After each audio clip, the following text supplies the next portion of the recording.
जय श्री कृष्णा। राधे राधे दोस्तों, आप सभी का स्वागत है फिर से हमारे इस चैनल पर। आज की कथा में हम सभी जानेंगे कि किस पाप के कारण स्त्री समय से पहले ही विधवा हो जाती है और ऐसी कौन से कार्य हैं जो पतिव्रता स्त्री को जीवन में कभी भी नहीं करना चाहिए, जिसकी वजह से स्त्रियां समय से पहले ही विधवा हो जाएं। सभी माताओं बहनों से निवेदन है कि इस कथा को पूरा अवश्य सुननी चाहिए। आपका ज्यादा समय न लेते हुए इस कथा को डोट प्रारंभ करते हैं। एक बार भगवान श्री कृष्णा जी गौशाला में बैठकर बांसुरी बजा रहे थे। तब जगत कल्याणी राधा रानी जी उनके पास आते हैं और आकर पूछती हैं, हे स्वामी, औरत किस पाप के कारण समय से पहले विधवा हो जाती है? तो भगवान श्री कृष्णा जी महाराज कहते हैं, हे जगत कल्याणी, आज अचानक से आप मुझे यह प्रश्न क्यों को पूछ रही हो? तो राधा रानी कहती हैं, हे कृष्ण जी, आज जब मैं पूजा के लिए फूल तोड़ने गई थी तो मैंने कुछ स्त्रियों को देखा जो देखने में एक ही उम्र की थी, परंतु उसमें से एक औरत विधवा हो चुकी थी और बहुत दुखी जीवन व्यतीत कर रही थी और बाकी उसे स्त्री उम्र की औरत अपने पतियों के साथ सुख से अपना जीवन व्यतीत कर रही थी। यह मैंने देखा और मेरे मन में कुछ प्रश्न उठ रहे हैं। हे गोपाल जी, आप ही मेरे इन प्रश्नों का उत्तर दे सकते हैं। कृपया आप मेरे प्रश्नों का उत्तर देकर मुझे संतुष्ट करें। इस प्रकार राधे रानी की बात को सुनकर भगवान श्री रामचंद्र जी कहते हैं, है राधे, तुम्हारे मन में जो भी प्रश्न उठ रहे हैं निश्चिंत होकर पूछो, मैं तुम्हें तुम्हारे प्रश्नों का उत्तर अवश्य दूंगा। फिर राधे कहती हैं, हे प्रभु, मेरा प्रश्न है, कौन सी स्त्री समय से पहले विधवा हो जाती है और सारी उम्र दुखी जीवन व्यतीत करती है?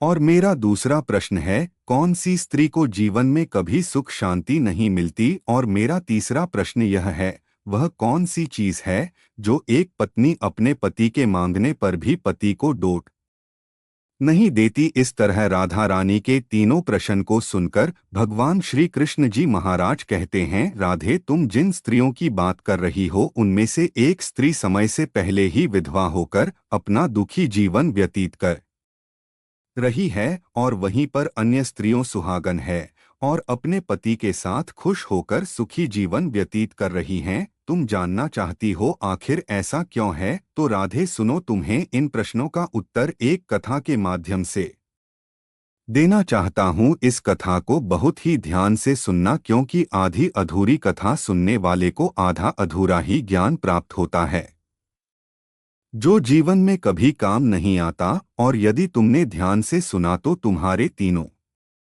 प्रश्नों के उत्तर कथा को सुनने के बाद तुम्हें मिल जाएंगे। फिर माता सीता कहती है स्वामी, मैं आपको वचन देती हूँ कि मैं इस कथा को पूरी सुनूंगी।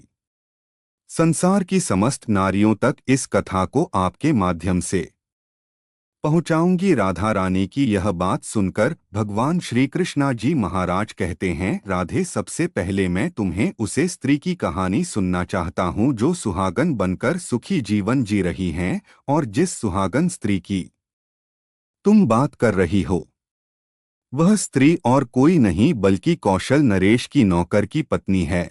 और वह स्त्री जी नौकर की पत्नी है।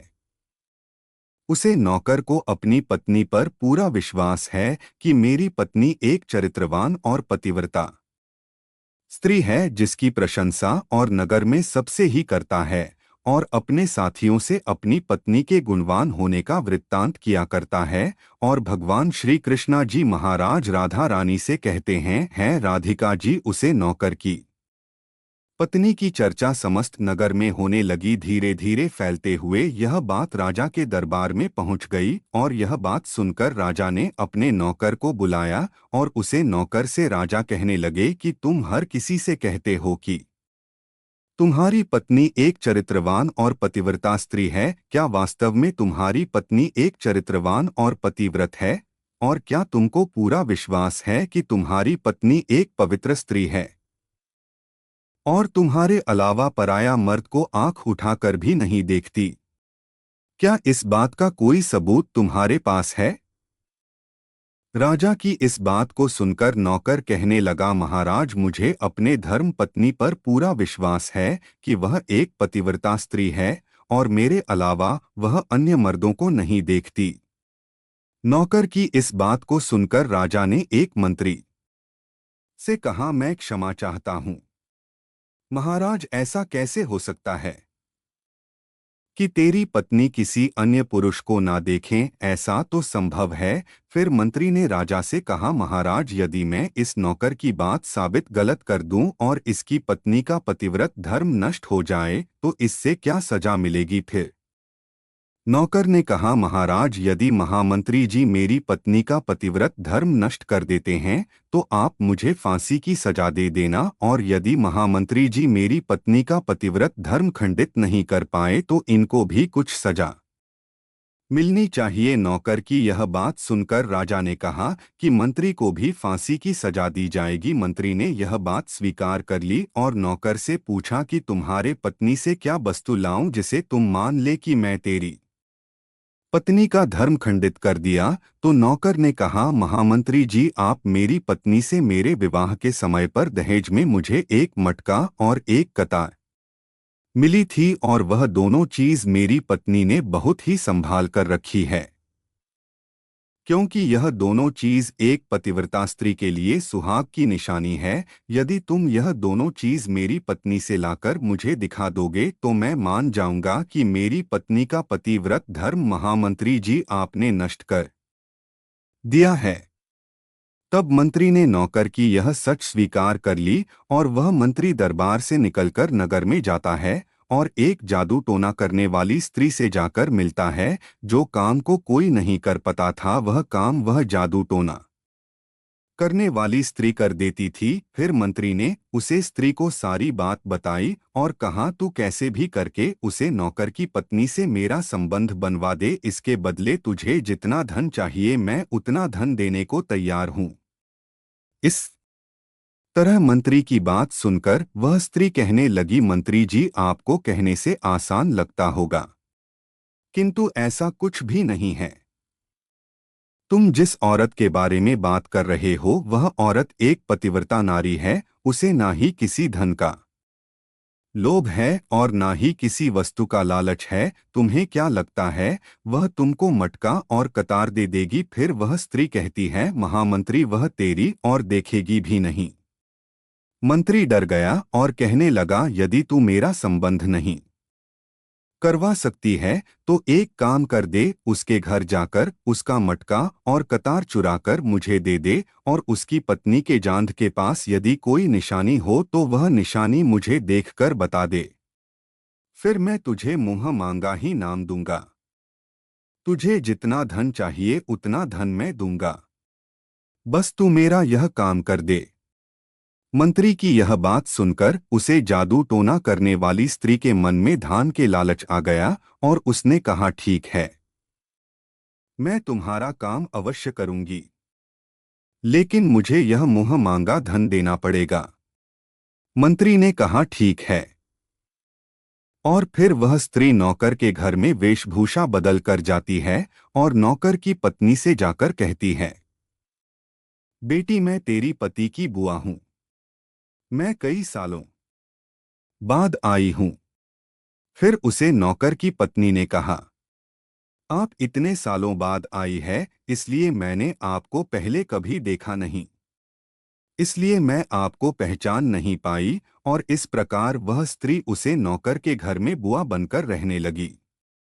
नौकर की पत्नी ने उसे स्त्री को हुआ समझकर बहुत आदर सम्मान किया, मगर उसे वह पता नहीं था कि यह जादू टोना करने वाली स्त्री को मंत्री ने उसके साथ चल करने के लिए और उसका पति भरता धर्म नष्ट करने के लिए भेजा है। अब वह स्त्री नौकर के घर में मजे से रहने लगी और नौकर की पत्नी के ऊपर झूठा प्यार लुटाने लगी। एक दिन नौकर की पत्नी स्नान करने के लिए स्नान गृह में गई। फिर उसके थोड़ी देर बाद ही वह स्त्री भी नौकर की पत्नी के पास जाकर उसकी कमर रगड़ने लगी। उसे पतिव्रता औरत ने बहुत मना किया, फिर भी वह स्त्री नहीं मानी और कहने लगी, तुम मुझे अपनी बेटी से भी ज्यादा प्यारी लगती हो तो मना मत करो। काफी दिनों के बाद से मेरी और तुम्हारी मुलाकात पहली बार हुई है।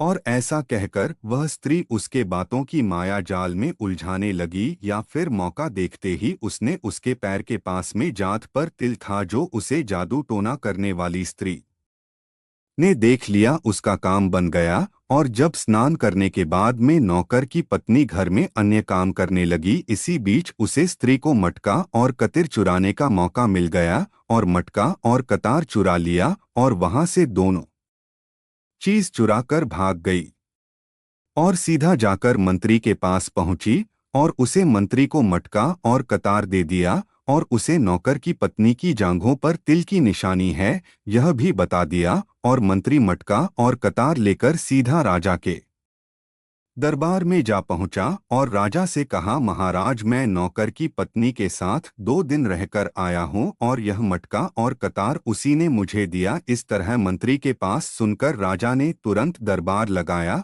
और नौकर को बुलाया। फिर मंत्री ने दरबार में मटका और कतार नौकर को दिखाते हुए कहा, महाराज मैं नौकर के सामने भरे दरबार में यह कहा कि नौकर पत्नी की जांघों पर तिल है। यह भी बात सुनकर नौकर मान गया कि वास्तव में आज मेरी पत्नी ने अपना प्रतिवर्ता धर्म पूरी तरह नष्ट कर लिया है और नौकर का अपनी पत्नी से विश्वास उठ गया। और फिर राजा ने शर्त के मुताबिक नौकर को फांसी की सजा सुनाई और 21 दिन बाद फांसी देने का आदेश दिया और कहा कि नौकर को 21 दिन के बाद फांसी पर चढ़ाया जाएगा। और नौकर की मृत्यु के दिन समीप आने लगे आथा वह दिन आ ही गया जिस दिन उसे फांसी देना था।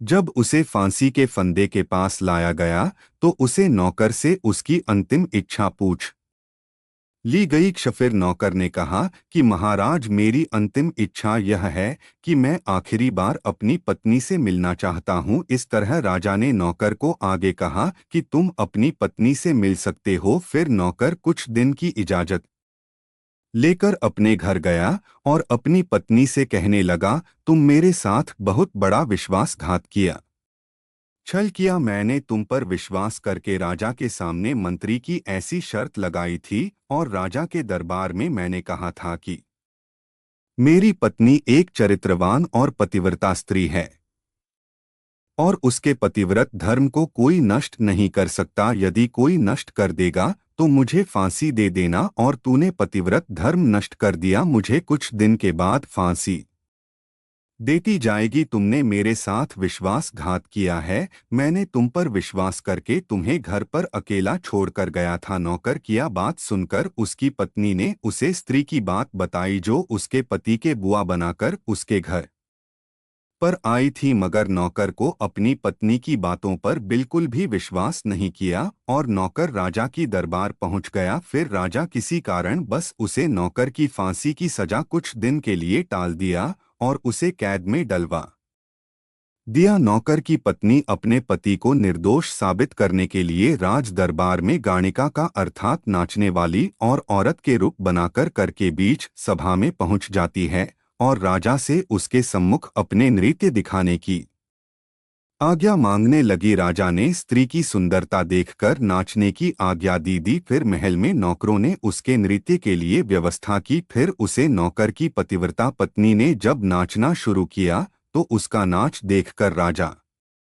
बहुत मोहित हुआ और फिर राजा ने कहा, मैं तुम्हारे नृत्य से बहुत प्रसन्न हुआ, मांगो तुम जो मांगोगे मैं तुम्हें दूंगा। फिर उसे नौकर की पत्नी ने कहा, महाराज आपकी सभा में एक चोर है जिसने मेरे सोने की अंगूठी चुराई है और उसे फांसी की सजा दे दीजिए। यह बात सुनकर राजा ने कहा, ठीक है, बताओ मेरे दरबार में तुम्हारा चोर कौन है, मैं उसको फांसी की सजा जरूर दूंगा। और फिर उसे नौकर के पतिव्रता स्त्री ने कहा, महाराज और कोई नहीं, आपके मंत्री ने मेरी अंगूठी चुराई है, आप इनको फांसी की सजा दें। जैसे ही मंत्री ने सुना कि यह महिला मुझे बता रही है तो तुरंत मंत्री कहने लगा, महाराज मैं शपथ खाकर कहता हूं कि मैं इसकी अंगूठी नहीं चुराई है और मैं इसे आज तक कभी देखा भी नहीं है, तो मैं इसकी अंगूठी कैसे चोरी कर सकता हूं। मैं आज तक इसकी शक्ल भी नहीं देखी है, आज पहली बार इसकी शक्ल देख रहा हूं। जैसे ही मंत्री ने कहा कि मैं इस स्त्री की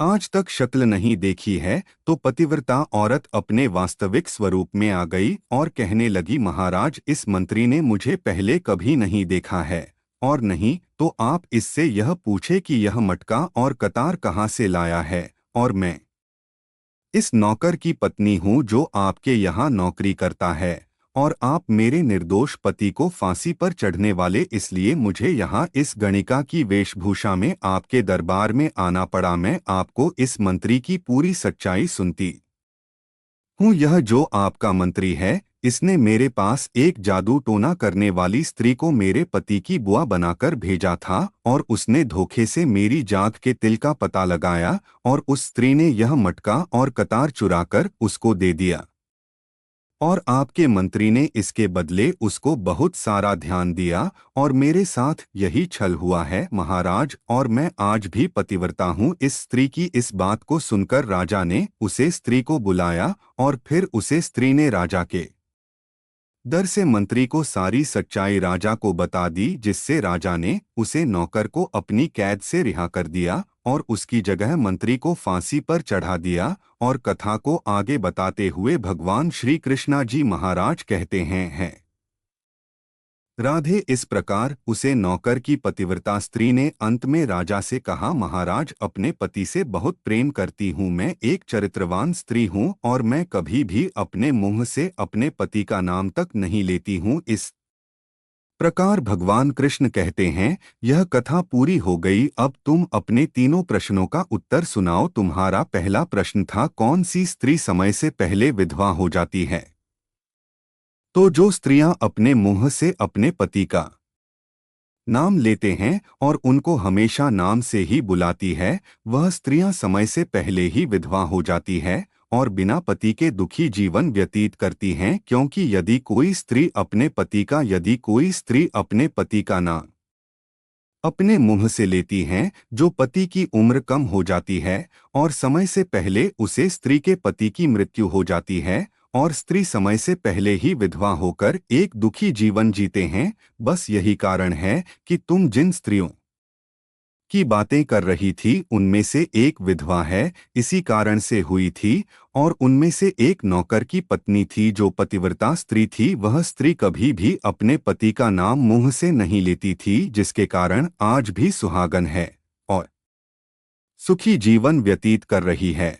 और वह स्त्री जो समय से पहले विधवा होकर दुखी जीवन की रही है, वह हमेशा अपने पति को नाम लेकर बुलाती रहती है, जिसके कारण उनके पति की उम्र कम होती चली गई, और फिर उसके पति की मृत्यु समय से पहले ही वह विधवा हो गई। आज वह औरत दुखी जीवन जी रही है। इसलिए किसी भी स्त्री को अपने पति का नाम अपने से मुंह नहीं लेना चाहिए। और तुम्हारा दूसरा प्रश्न था, कौन सी स्त्री को जीवन में कभी सुख नहीं मिलता है, वह पति के होते हुए भी सदा दुखी जीवन जीती है। तो समझ लो, जो स्त्री अपनी पति की बिना अनुमति लिए कहीं भी चल देती हैं, वह कभी सुखी जीवन नहीं जीती। ऐसी स्त्रियां जीवन भर दुखी ही रहती है और उन्हें पति का प्रेम कभी नहीं मिलता। और भगवान श्री कृष्णा जी महाराज राधे रानी से कहते हैं, राधे, तुम्हारा तीसरा प्रश्न यह था, ऐसी कौन सी चीज है जो एक पत्नी अपने पति को मांगने पर भी नहीं देती है? तो समझ लो, वह चीज गाली है, जो एक संस्कारी और चरित्रवान स्त्री कभी भी अपने पति को नहीं देती हैं। और जो स्त्री अपने पति को गाली देती है, वह स्त्रियां कभी चरित्रवान नहीं होती, और ऐसी स्त्रियां जीवन भर दुखी रहती हैं। उसके जीवन में कभी सुख नहीं आता, और समय से पहले ही ऐसी स्त्रियां विधवा हो जाती हैं। और इस प्रकार जगत कल्याणी राधा रानी कथा सुनने के बाद अपने तीनों प्रश्नों का उत्तर पाकर संतुष्ट हो जाती है और कहती हैं, क्या प्रभु, वास्तव में जो स्त्री चरित्रवान होती है, वह कभी दुखी जीवन नहीं जीती है? तो भगवान श्री कृष्णा जी महाराज कहते हैं कि ऐसी स्त्री के घर में लक्ष्मी का सदा वास होता है, और वह घर धन दौलत और खुशियों से हमेशा भरा पूरा रहता है। और चरित्रवान स्त्रियां घर को स्वर्ग बना देती हैं। अगर यह कथा आप सबको अच्छी लगी हो तो कमेंट में जय श्री कृष्णा राधे राधे अवश्य लिखें, और वीडियो को लाइक सब्सक्राइब करें। वीडियो देखने के लिए धन्यवाद।